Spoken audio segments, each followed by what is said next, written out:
الاسبوع ده بقى من اجمل الاسابيع اللي ممكن تتخيلها في الدايت وفي النتائج بتاعته. على فكره انا بس عايز اقول لك على حاجه صغيره، هو يبقى اسبوع سهل قوي، اسبوع الناتج بتاعه عظيم، اسبوع كله روحانيات جميله جدا. بجد الاسبوع ده نفسيا ومعنويا هيفرق معاك قوي في الدايت.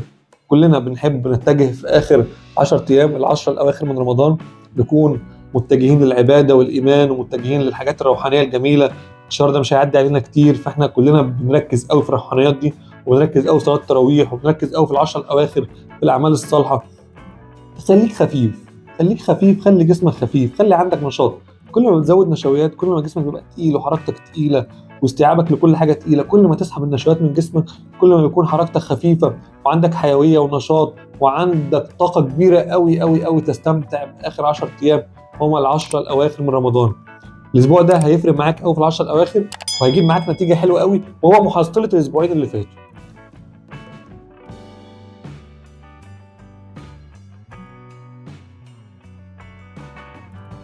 الاسبوع ده بقى يا جماعه احنا خلاص خدنا كل الحلويات اللي احنا عايزينها الجميله في رمضان، خدنا الوجبات بتاعتنا الجميله، خدنا كل حاجه نفسنا فيها في رمضان. احنا بس عايزين نعمل حاجه صغيره قوي في الاسبوع ده. اولا احنا هنسيب برضو زي ما اتفقنا في الفطار النشويات، مش هقدر امنع النشويات، لكن همنعها امتى بقى يا دكتور؟ احنا قلنا الدايت بتاعنا 9 ايام، اول 7 ايام هيكون فيهم نشويات، اخر يومين هيكون الفطار بدون نشويات نهائي. احنا كده كده اوريدي متفقين ان السحور خلاص ما فيهوش نشويات، احنا مثبتين من الاسبوع اللي فات ان السحور ما فيش نشويات. هنا بقى هناخد 7 ايام في الفطار فيهم نشويات، واخر يومين في الفطار بدون نشويات. والوجبه الخفيفه اللي هي الحلويات هنخليها يوم حلويات ويوم فواكه، يوم حلويات ويوم فواكه، لازم يوم حلويات ويوم فواكه. اذا اول 7 ايام الفطار فيه نشويات، وجبه خفيفه، يوم حلويات ويوم فواكه.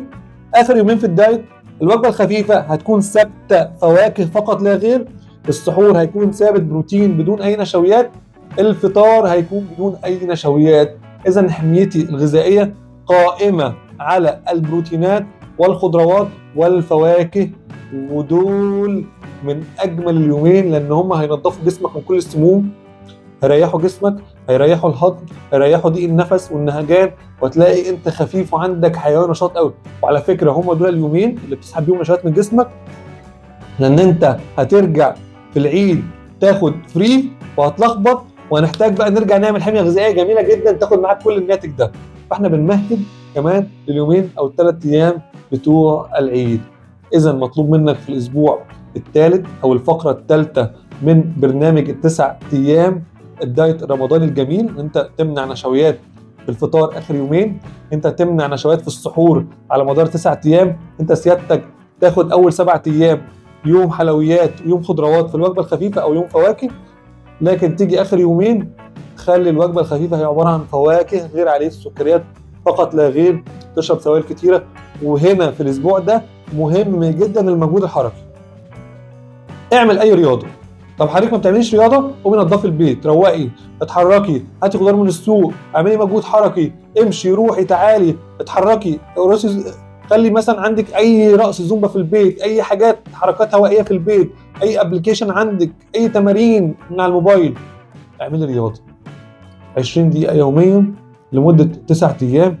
بجد الاسبوع ده هيجيب معاكم نتيجه حلوه قوي، وهيفرق معانا قوي قوي في النتائج، وهيكون المحصله بتاعتنا فعلا في الاخر لا يقل عن 20 كيلو، ومن 10 ل 20 كيلو طبعا حسب معدل حرقك، حسب المشاكل الصحيه اللي بتواجهها، حسب مدى استجابتك للدايت، حسب مدى تطبيقك للدايت، حسب مدى استخدامك للادوات المحيطه زي الراحه، زي تنظيم 3 وجبات، زي شرب السوائل، زي كل الحاجات اللي بتاثر على الدايت بطريقه غير مباشره.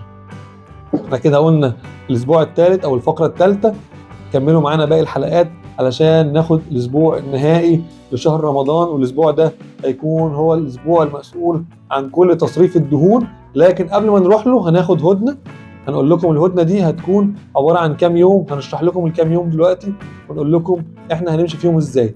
كملوا الفيديو للاخر علشان تعرفوا الهدنه، وبعد كده نروح للتشويق الحلقه الاخيره والاسبوع الاخير من اسابيع دايت 9 ايام. طبعا يا جماعه لازم بعد ال9 ايام اللي احنا خدناهم اللي هي المرحله الثالثه او ثالث مرحله في دايت ال9 ايام، لازم ناخد هدنه.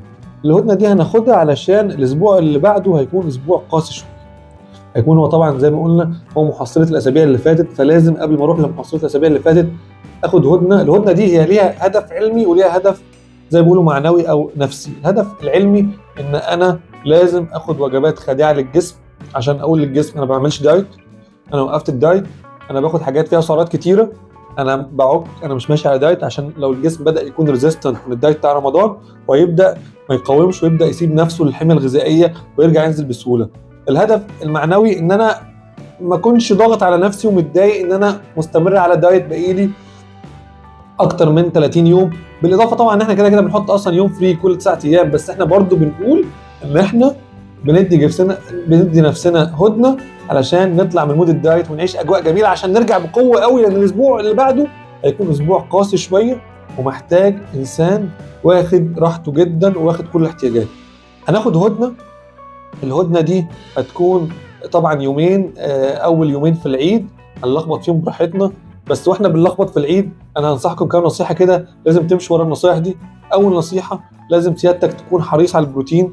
ثاني نصيحه لازم سيادتك تكون حريص على السوائل الكتيره.